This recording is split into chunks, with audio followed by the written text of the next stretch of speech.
Welcome to Nottingham Arts Mellor. Really delighted today to have with us Nadia Whittome, who's an MP for Nottingham East and started her career in House of Parliament in 2018 at the tender age of 23. Hi, Skinder. Thanks for having me. Well, we're really pleased to have you here today, particularly because it's the first time Nottingham Arts Mellor has gone online and digital. And if you look back and you think about Nottingham being the oldest Mellor in the country, what are your memories growing up? I used to love the Mellor, so I always used to go with my mum, and I used to love the rides. I loved like all the fairground rides there because I had a big brother, so I was always taken on the rides at the Goose Fair at Riverside Festival. The food was always amazing. I remember we always used to get samosas and barfi, laddu, and be munching them as we were walking around. Um, it was always such an exciting place. The Mellor was always amazing. It was really fun and an exciting celebration of our culture. What was it about the Mellor that made you feel comfortable? I liked that it sort of celebrated South Asian culture in our diversity. So I didn't have to wear any uncomfortable lenga or Punjabi suit. I wasn't expected to get up and dance. I could sort of just do what I wanted, and what I liked doing wasn't, particularly cultural. I liked having my mehndi done, and then I liked going on the waltzes and stuffing my face with Indian sweets, and that's what I was happy doing. Tell us a little bit about your heritage, since it's South Asian Heritage Month, and maybe how it's kind of influenced your identity today. I was brought up by my mum, and she's Anglo-Indian. Her family's from Calcutta. Anglo-Indian's interesting because often people think that it means half English, half Indian, but it comes from the times of colonialism. So all of my grandparents and great-grandparents are Anglo-Indian. You're never really sure which bit is the Anglo bit. So we've got some Scottish, Irish, interestingly no English, French, Dutch, Danish, and Burmese and Indian. Because my family's from Calcutta and Burma, our sort of Anglo-Indian food is quite influenced by that. And my mum was second generation, so her parents came here from Calcutta in the 50s, and she was born in England in the 60s. And then my dad is Indian Punjabi from a town called Bunga, which is near Jalandhar, I think.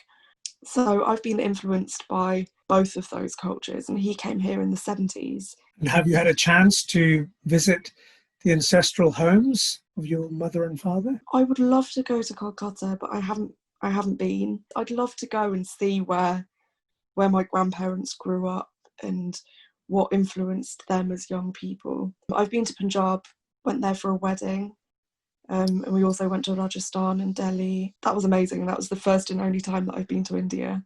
I'd like to go back, and I'd like to go to Kolkata. I'd like to go to South India too. What is it that you like and connect with in particular with your South Asian heritage? It's sort of a bit like a pick and mix of cultures, which is quite nice. It's interesting because I was brought up by my mum. My influence is very much Anglo-Indian, and then if you're Indian in Nottingham, you're likely to be Punjabi. Because I was brought up in Nottingham, my connection with Indian culture is very much around Punjabi culture.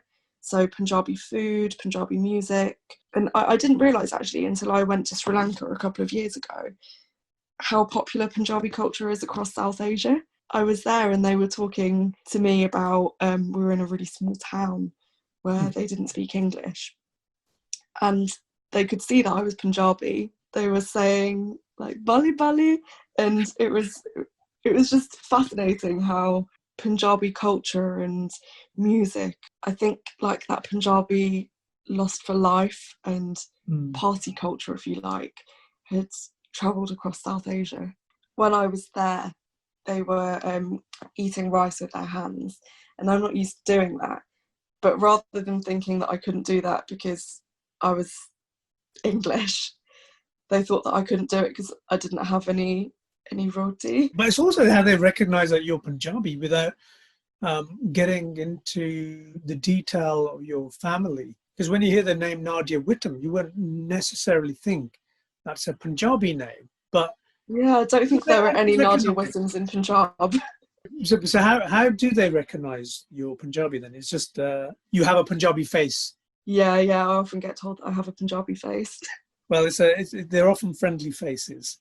Where do you see art and culture as a sector, or as a, as a space, or as a site to explore the rupture um, and find some healing? Where do you see art and culture playing that role? I think art and culture plays an extremely important role in this, not just in our recovery from COVID, our economic recovery and our well-being as a society, but also in healing the decades and decades of undervaluing, underinvestment and exploitation of people. One of the things that makes me so proud to represent Nottingham is our thriving arts and culture scene and our independent scene. And that was a scene that has formed me as a person, and particularly as a young person when I was a child growing up. Mm. At school, the subject that I really enjoyed was art, but it always felt like a white subject, and like art was for white people and for privileged people.